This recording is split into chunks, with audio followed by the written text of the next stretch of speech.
अमिताभ जी, किसका फायदा हो रहा है इस युद्ध से? क्या रशिया और चाइना फायदा उठाने की कोशिश कर रहा है? क्योंकि $80 प्रति बैरल के ऊपर पहुंच गया। अगर ऐसे ही चलता रहा तो ये तो फिर वैसी सिचुएशन में आ जाएगा जैसे $120 प्रति बैरल तक पहुंच गया था ब्रेंट क्रूड ऑयल का रेट।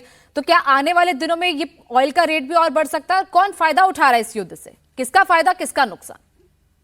देखिए, इसमें सबसे ज्यादा फायदा देखा जाए तो अमेरिकन कैपिटलिस्ट का है। वो तेल का दाम बढ़ता है, उसमें मुनाफा कमा लेते हैं। तेल की सप्लाई बढ़ती है, उसमें मुनाफा कमा लेते हैं।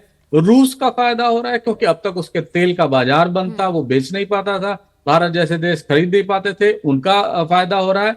इस समय सबसे सेफ चाइना खेल रहा है। देखिए, चाइना मिडिल ईस्ट की पॉलिटिक्स में बहुत पहले से इन्वॉल्व था। उसने सऊदी अरेबिया और ईरान की सुलह कराई थी, लेकिन जब युद्ध आया तो वो बीच में आना ही नहीं चाहता है। ना सुलह कराना चाहता है, ना लड़ाई बढ़ाना चाहता है, ना ये ईरान को कहता है भैया बंद कर दो, मेरी भी तेल बंद हो रही है।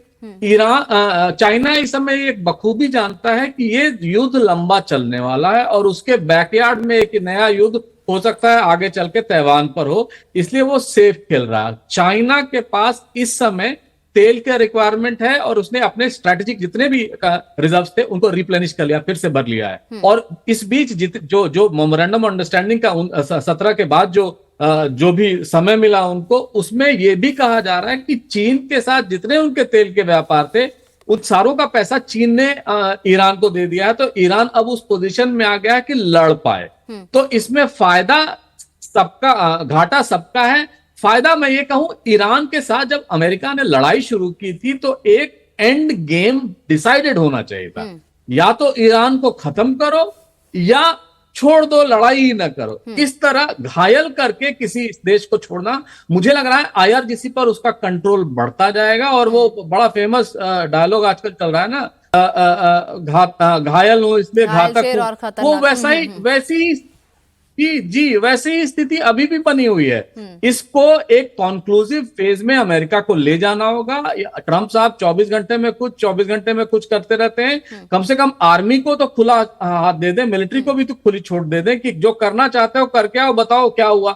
हर दिन नए डायलॉग, हर दिन नए स्टेटमेंट, इससे किसी का हित नहीं हो रहा है। पूरी दुनिया की इकोनॉमी बर्बाद होगी। हाँ, तेल के दाम उतने नहीं बढ़ेंगे, जो इनिशियल क्वेश्चन था आपका, जितने बढ़े थे पिछले बार, क्योंकि लोगों ने समझ लिया है कि ये ऑन ऑफ चलता रहेगा अगर इसी तरह तेल बढ़ाते रहे दाम। चाइना इस समय सबसे अच्छे पोजीशन में है क्योंकि चाइना ने काफी इलेक्ट्रिक व्हीकल्स और अपनी जो अपनी पूरी इलेक्ट्रिसिटी की डिमांड थी उसको डाइवर्सिफाई कर लिया, हाइडल पावर से, इलेक्ट्रिक ईवी से। तो उसकी डिमांड अभी कम है, इसीलिए तेल के दाम उतने नहीं बढ़े हैं। लेकिन ये प्रोलॉन्ग करेगा।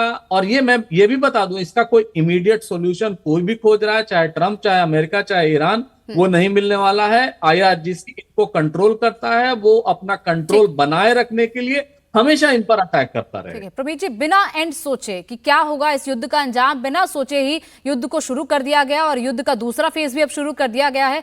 क्या चाहता है अमेरिका? ईरान को खत्म करना चाहता है, बातचीत चाहता है, क्या चाहता है? देखिए, कभी भी उद्देश्य ये नहीं था कि ईरान के ऊपर अमेरिका अपना झंडा फहराए और पूर्ण रूप से अपनी एक जीत हो। That was not the intent. Israel का तो जैसे था, कई बार हमारे आपके एलाई का तो था। तो कई बार अपने देखिए कई बार पैनलिस्ट चर्चा कर चुके हैं। The larger war is between the America led world power and the China, Russia and Iran led, that nexus led world power.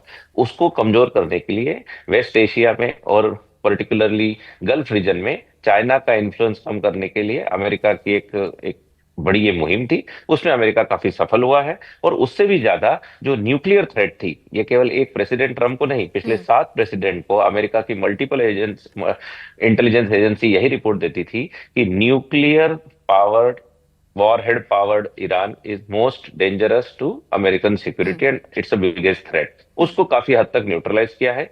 ये 2 बड़ी विन है। एक सरप्राइज एलिमेंट स्ट्रेट ऑफ हार्मोज के रूप में निकला है, उसको भी अमेरिका ने जो स्क्रिप्ट एक तरह से फ्लिप कर दी, खुद ने ब्लॉकेड लगाकर ईरान को बड़ा नुकसान पहुंचाया। वेस्ट एशिया में उसने दिखा दिया कि वेस्ट एशिया में China can also not control and China will also get hit and unfortunately Bharat को भी बड़ा उससे नुकसान हो रहा है। तो by and large America is showing its power, and छोटे जो देश हैं जो पहले चाइना की तरफ ग्रेविटेट हो रहे थे, अब वो धीरे धीरे अमेरिका की तरफ ग्रेविटेट हो रहे हैं, क्योंकि दुनिया ने देखा अमेरिका की मिलिट्री पावर, अमेरिका का डॉलर डोमिनेंस। आपने देखा होगा पिछले 4 महीने में दुनिया के हर करेंसी के अगेंस्ट में डॉलर मजबूत हुआ है। अपने आप को डॉलर मजबूत की कर रहे हैं, करेंसी दूसरी को लोगों ने कंट्रीज को, एक्सेप्ट पूरे किया। देश को, आप पूरे विश्व को कमजोर कर रहे हैं, ये भी तो एलिगेशंस लगते हैं। ठीक है, मैं उस पर भी आऊंगी कि किस तरीके से मिडिल ईस्ट कंट्रीज को भी कहा गया कि ठीक है आप निवेश कीजिए, तभी हम 20% वो ब्लॉकेट नहीं लेंगे, 20% टैरिफ नहीं लेंगे। लेकिन मेजर सिवाज, हिजबुल्लाह को जिस तरीके से खत्म करने की कोशिश लेबनान में की जा रही है, लेकिन मिसाइल्स भी वहां पर जा रही हैं सीरिया के बॉर्डर के थ्रू, उसके साथ साथ हथियार भी जा रहे हैं। कौन ये सप्लाई कर रहा है? और अगर हुती भी एक्टिवेट हो जाता है, एक अटैक तो हमने देखा, अगर ये एक्टिवेट हो जाता है तो फिर कितना खतरनाक होगा ये आगे? बहुत ज्यादा खतरनाक होगा गोयनका, इसमें कोई शक नहीं। और जो आप बता रहे थे, इशारा कर रहे थे कि हिजबुल्लाह को फाइनेंस, ट्रेंड और आप ये कहें हथियार सारे के सारे ईरान से आते थे, और ईरान का रास्ता था ईरान से इराक, इराक से सीरिया, सीरिया से लेबनान। जब सीरिया असाद चला गया है तो थोड़ा सा सेटबैक हुआ था, मगर अब फिर हथियार आने स्टार्ट हो गए, और हिजबुल्लाह अभी भी काफी स्ट्रॉन्ग है।